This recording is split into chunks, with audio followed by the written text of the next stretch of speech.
Gracias por invitarme, es un placer estar con ustedes. Pues estamos en mi casa, se llama Hostería La Bota. Es un centro cultural que está en el centro histórico, en la calle de San Jerónimo, una taberna que funde la comida mexicana con la comida española. Miren, si alguna vez yo distinguí a la literatura como un arte no afín a la gastronomía, me imagino que habrá sido o fue un periodo nefasto, porque ahora no entiendo necesariamente por qué no las concebí como artes o dominios miscibles, no mezclables. Yo ahorita no distingo realmente entre la comida como un arte, es decir, una especie de poesía comestible, que cualquier otro bien de nuestro patrimonio cultural, ¿no? Tanto como si de arquitectura se estuviera conversando, como si de música se tratara. La comida de un pueblo como una especie de suma idiosincrática de lo que su cultura significa. Yo vengo de una especie de fuego cruzado. Con mi familia, por un lado, es vasca, viene del País Vasco. Mi abuelo vino acá por motivos de la Guerra Civil Española, de un pueblo a una hora de Bilbao, que se llama Trucíos. Por otro lado, mi familia es de Ginebra, Suiza, pero también veracruzana. De manera que a mí me fue, entenderán, imposible escapar de la cocina como una suerte de líquido amniótico que me vio nacer, ¿no? Nos fue imposible a los hermanos Calera sustraernos de ese fulgor, de esa cosa siempre tan caliente que fue estar entre una u otra cocina, ¿no? Y aparte tan disímbolas porque extrañamente pudimos hacer un surcido invisible entre ambos dominios, pero parecería un tanto inusual que se lograra, ¿no? Aunque haya continuidades entre las cocinas, creo que se trata de cocinas distintas. Y aún así, bueno, pues somos herederos de esa tradición tan compleja, ¿no? Y bueno, pues aquí no pude yo, tampoco lo quería, ¿no?, zafarme de ello, sino al contrario, brindar un homenaje a todos los sincretismos. Todos somos resultado de sincretismos diversos. La cultura es unión, entonces cualquier apellido, cualquier linaje, cualquier árbol genealógico detrás, hacia arriba, trae una cantidad de mezclas de lo más ricas, ¿no?, que nos constituyen. Entonces, quizá nuestro menú refleje eso, ¿no?, un homenaje a todos esos que somos y ya no están con nosotros, y me parece que es una actitud mínimamente ética. Ahora que en este mundo la migración se ha tachado como algo nefasto, ¿no?, cuando debería ser quizá apenas el inicio de un nuevo mundo, ¿no? En mi casa, una casa de clase media en un barrio del Estado de México, como lo fue Tlalnepantla, donde yo viví muchos años, yo me imagino que se cocinaba cualquier cosa, y ahí su valor, ¿no? Un huevo frito, una sopa de fideos, algún arroz con un cocido. Si nosotros tenemos un hilo que nos trascienda a todos, ¿no?,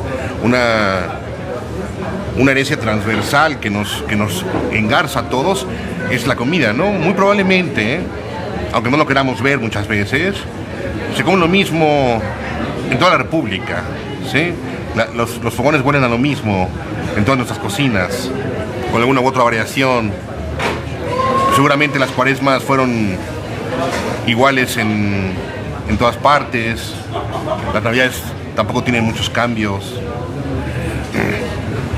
Pero debo decir que desde ahí, desde muy niño, en esa casa, yo comencé a olisquear lo que se iba a venir después de tantos años, como una cosa casi frenética de estar siempre en el mundo de los calderos, ¿no? A mí ya me importaba el ritual de la cena, por ejemplo. Mi padre nos hacía de cenar, ya todos en pijama, a punto de dormir, y ese momento para nosotros lo alcanzábamos a intuir con cierta sabiduría infantil. Se convertiría ese ritual en algo sumamente importante, sumamente caro a la familia. Yo recuerdo como momentos de alta poesía y de alta libertad el haberme sentado con los míos a esas mesas infantiles, de la mano del relato familiar, ¿no? Mi madre y mi padre fueron en ese sentido los primeros cocineros que me abrieron el sabor del mundo, ¿no? Y lo agradezco mucho, por supuesto. Intento reproducir quizá eso aquí, que cuando la gente se siente a la mesa, sienta que está suspendido del vértigo criminal y abominable de la modernidad, por ejemplo, ¿no? Que al hacer el relato del mundo frente a los suyos, sienta felicidad y no bruma, no se sienta atropellado por el tiempo de la flecha, como dicen los filósofos, ¿no? Recordando ese momento en donde al parecer éramos invencibles, ¿no? Inmortales. Creo que se logra, lo hemos logrado. Debo decir que yo me di cuenta, era hijo de un artista. Mi padre no llegó a acabar la secundaria, quizá.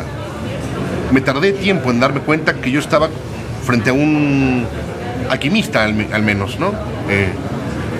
Yo vi a mi padre meterse al refrigerador y tomar lo poco que hubiera ahí y convertir en un rompecabezas, a veces de un semblante poco apetecible, los ingredientes, y tejer ahí un castillo muy, muy potente, ¿no? Entonces ni siquiera podríamos decir que cocinaba algunas cosas habituales, ¿no? Eran siempre esperpentos inventados para nosotros, ¿no? Les llamábamos las cenas especiales, y vea que lo eran porque salían de la normalidad en muchos sentidos, ¿no? Yo no puedo deshacerme de esa sensación, ¿no? De invención en la comida, ¿no? Como si estuviéramos haciendo justo un cuadro o componiendo una sinfonía o un poema, ¿no?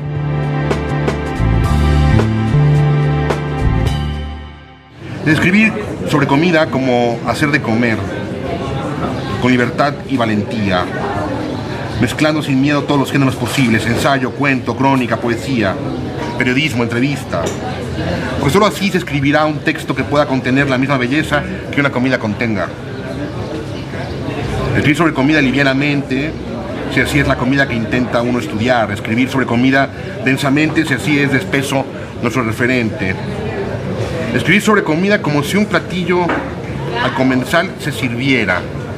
Preparar las ideas, lavarlas, cortarlas, tenerlas listas, ensayarlas, cocinar con ellas los platillos textos, servirlos calientes o fríos según nos convenga, probarlos, sazonarlos, mejorarlos, ponerlos o proponerlos para discutirlos sobre la mesa. Escribir sobre comida de manera que las cosas sepan a lo que representan. Escribir, por ejemplo, textos ni tan caldosos, ni tan secos, ni tan pesados, ni tan ligeros, ni tan claros, ni tan oscuros, ni tan crudos, ni tan cocinados. Textos sabrosos, justos y equilibrados. Y saber que cada comensal comerá lo que quiera hasta saciarse. Habrá entradas y platos fuertes, textos estudiados y textos improvisados, dulces, salados, ácidos y amargos. Al lector, que es el comensal, habrá que darle lo que pida. Creo que así hay que ver la cocina, ¿no? O el arte. Hacer obras ni tan secas ni tan caldosas, ni tan saladas ni tan dulces, equilibradas, para darle de comer a la gente, no en un sentido de mera alimentación, ¿no? O sea, no estamos dando de comer a la gente, sino estamos haciéndole desear. Y Él nos hizo desear mucho, darnos placer a nosotros mismos, ¿no? Mediante estos mejunjes extraños. Pero bueno, si yo pudiera recordar quizá alguno con especial amor, eran unas quesadillas planas, más bien raquíticas, casi invisibles, casi inexistentes, porque comíamos tanto los hermanos sobre esas mesas que él podía quedarse 2 horas haciendo de comer, mientras veíamos quizá Los Intocables, ¿no? Recuerdo ver siempre juntos Los Intocables, con aquella voz de Álvaro Mutis al comenzar, era formidable. No miento cuando yo digo que 3 hermanos puedan acabar con un centenar de quesadillas. Para mí todo se mezclaba en un mismo mazo de naipes. Para mí no había distinción entre un día de fiesta y un día natural, y lo debo decir así, aunque haya quien haya escrito abundantemente sobre el espacio sagrado de lo ritual y el espacio más secular o más cotidiano. Para mí, por lo menos de manera interior, no existe tal diferencia, porque yo ya había ritualizado ese espacio, ¿no? Para mí esa burbuja, esa suspensión a la que yo me refería hace un momento, en donde realmente no sucedían las leyes de la materia, donde el tiempo no pasaba, donde no había fricción con la realidad concreta, yo ya lo había dado, de manera que quizá, bueno, sí se acentuaría quizá el menú era distinto, pero yo siempre fui cocinado por mis padres y mis abuelos, siempre hubo 3 generaciones en la cocina de mi casa. Si no había una cuarta era porque éramos muy jóvenes, pero sí pude alcanzar a vislumbrar lo poético en mi cotidianidad, en cualquier fecha del calendario. Lo cocinado en las fechas de fiesta era quizá algo que pudiera estar prohibido, digamos, por nuestra capacidad económica en algún otro momento, pero de allá en fuera para mí era lo mismo, ¿no? Algunos platos de las tradiciones veracruzanas o españolas por ahí, ¿no? Mi familia española cocinaba algunas cosas distintas, ¿no? Incluso distintas, yo lo reconocía, a lo que cocinaban mis amigos en sus casas, ¿no? Al entrar a casa de mis abuelos españoles, yo siempre olía a cocido, era una casa muy vaporosa, con una cocina llena de azulejo para poderse lavar como si estuviéramos en Andalucía, como si estuviéramos en un restaurante donde se asa constantemente carne. Entonces tú necesitas tirar chorros de agua para poderla lavar. Bueno, así era la cocina de la familia Calera. Me daba cuenta que no en cualquier lugar se hacían huevos con angulas, que era algo extrañísimo, no se hacían piernas de cerdo, colas de res o rabos de toro, como quiera llamársele. Eso me llamaba la atención. Me da la impresión que ahí está justo el meollo del asunto cuando se trata de adentrarse a las humanidades o a las ciencias sociales. En esa coloratura se nos va la vida misma, ¿no? En tratar de descubrir esa coloratura. Todo lo que signifique la inteligencia tendrá que ver en la capacidad que tenemos para descubrir esas tonalidades, las diferencias de tonalidades, evadir a toda costa, digamos, un barullo monocorde siempre, ¿no? Estar siempre repitiendo lo mismo, ¿no? Viendo siempre un horizonte monocromático. Cualquier persona inteligente, cualquier persona que no haya estado derribada ya de su ser humano tendrá que irse por la vida tratando de definir esas coloraturas, ¿no? Y bueno, la cocina es justo ello. Lo que pasa es que lo que tiene la cocina que no tienen otras artes, porque a mí me parece que es un arte, y lo que no tienen otros patrimonios también, es que nos pertenece del todo, no nos ha sido robado ese patrimonio por, digamos, los espíritus más conservadores, más raquíticos, más ramplones. Nosotros comemos todos los días, y es una forma de prodigarnos para hacer todos los días. No nos pueden quitar eso, como nos han quitado los bosques o nos han quitado las arquitecturas bellas que alguna vez tuvimos en la ciudad. No se pauperiza tan rápido como otros patrimonios. Entonces ahí está la posibilidad de nosotros percibir esos olores, esos sabores, esos colores. Que no también en eso radica la literatura, la sutileza, la clara nitidez con la que se define un sabor de otro, una palabra de otra, un idioma del otro, un cineasta del otro, un músico de otro, ¿no? Una persona misma, en nuestra misma cartera de amistades, no eso es lo que nos distingue para ser más queridos, ¿no? Que otros, más buscados que otros. Pues sí.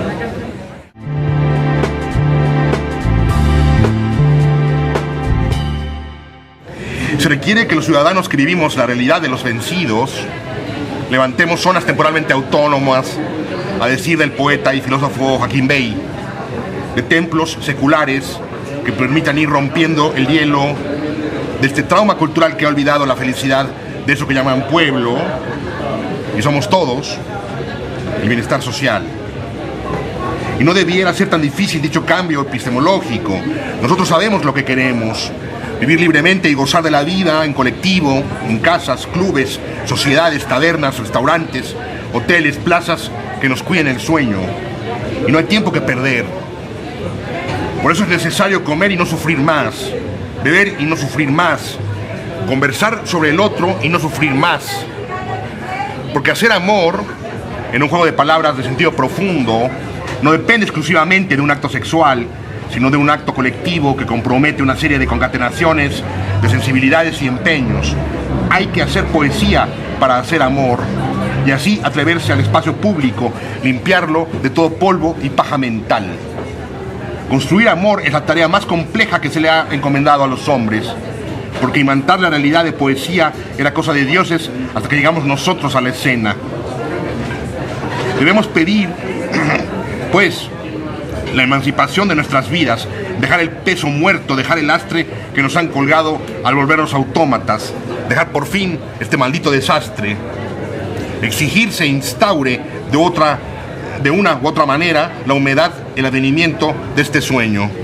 Queremos hacer amor, queremos comer y beber con los amigos, queremos sentirnos vivos a un costado de los mares, de los ríos, y lo queremos de regreso ya con toda nuestra alma: ver, tocar, gustar, sentir. Yo me pregunto, ¿eso es mucho pedir? Queremos de vuelta eso que nos fue arrancado y nos pertenece. Nos queremos a nosotros mismos. Ahí, en torno al fuego, los platos calientes, los caldos y las carnes, las selvas de vegetales. Ahí, entre los aceites y las aguas, el azúcar y la sal. Ahí para hablar orientalmente, no de lo que hacemos para ganar el pan, sino de lo que somos como seres de sangre caliente, arrojados a la tierra a cantar. Ahí en la cocina, comer para apretarnos los unos contra los otros, como si en ello se nos fuera la vida, y porque en verdad es que se nos va. Comer siempre, cada vez que se quiera, con amigos y familiares, sin temores, lejos de cualquier tipo de calamidades y sin sabores. Ese es el templo que era nuestro y nos quitaron. Eso es justo, lo que éramos y olvidamos. Seres éramos nosotros de un amor muchísimo más resplandeciente. Queremos el calor de nuevo en nuestras vidas. Vamos por él, por eso lucharemos. Porque de nuevo tenemos hambre de ser. Creo que pasamos la vida tratando de tocar, como si fuera una lectura de braille, para poder definir esas pequeñas sinuosidades, ¿no? Tal como ese brincoteo de la aguja en un LP, ¿no? Eso es lo fascinante de la cocina, ¿no?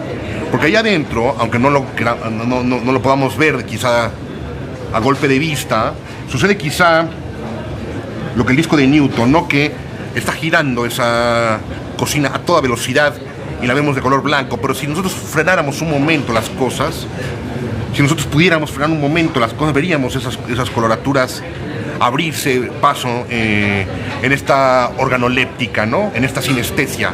Nosotros pareciera que escucháramos a las palabras, ¿no? Allá adentro está toda nuestra cultura, nuestra carga idiosincrática como pueblo está metida ahí.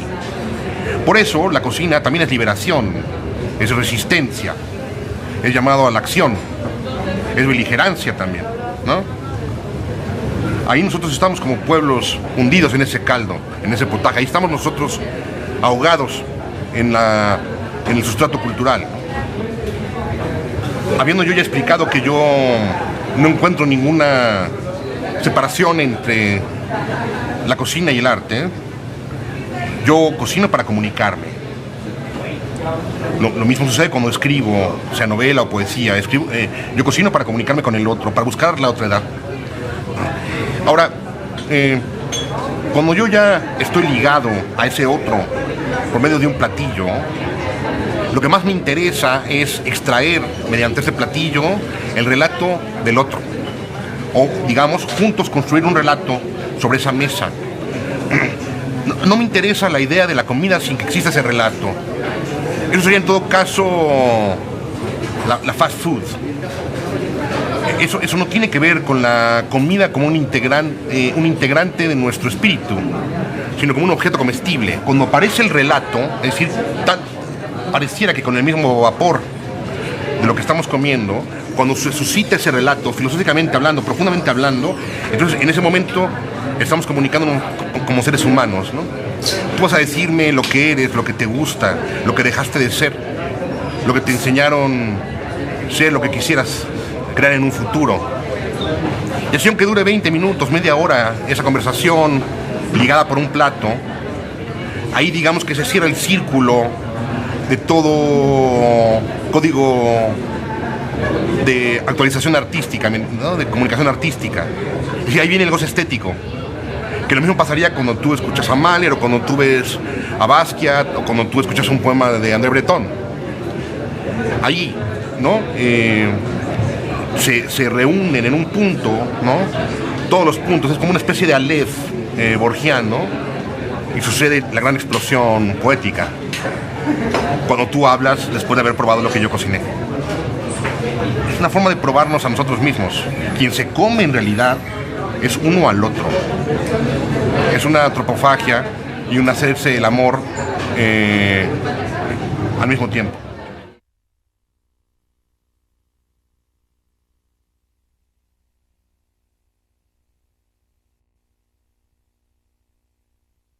Sobre el vino, bueno,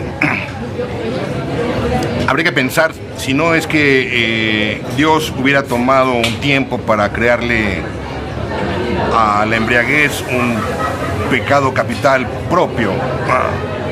¿Por qué la vulgaridad de someterlo solamente adentro como un capítulo de la gula? Mereceríamos un octavo pecado capital para la embriaguez, pero bueno, a lo mejor por eso nos mandó a Baudelaire, para que nos explicara a qué se refería con esto de la gula del beber. Yo confío en el vino tanto como confío en la sangre, y no lo puedo dividir tampoco, ¿no? Confío en que el vino dentro de nuestra sangre es provechoso y hace bien. Yo confío en eso. Yo consumo vino frecuentemente. Creo que la mejor manera de maridar nuestra vida es así. Mezclar con un poco de vino a la realidad concreta que tanto asfixia. Ahora, particularmente vino español. Siento que estoy navegando por una ría gallega, siento que yo mismo soy un marisco, y me recuerda a la cocina de mi abuela española. Olía mucho a vino blanco recocido, vino blanco cocinado. A eso olía esa nube cuando yo entraba a casa de mi abuela.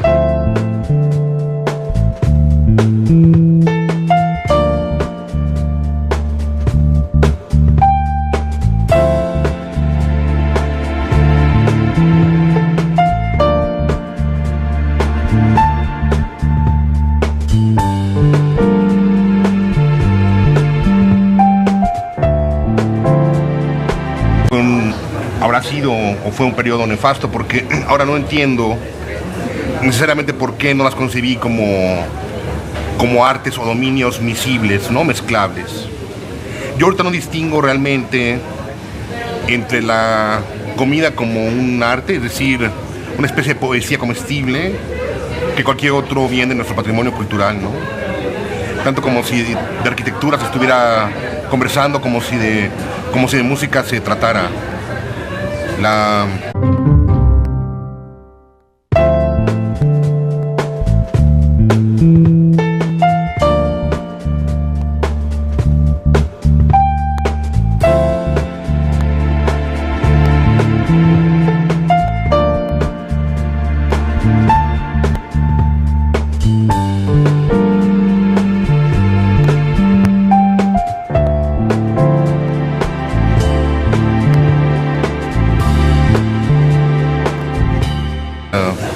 Ginebra, Suiza, pero también veracruzana. De manera que a mí me fue, entenderán, imposible escapar de la cocina como una suerte de líquido amniótico que me vio nacer, ¿no?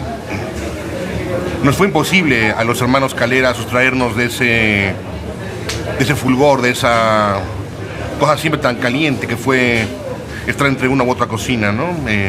Y aparte tan disímbolas porque, extrañamente...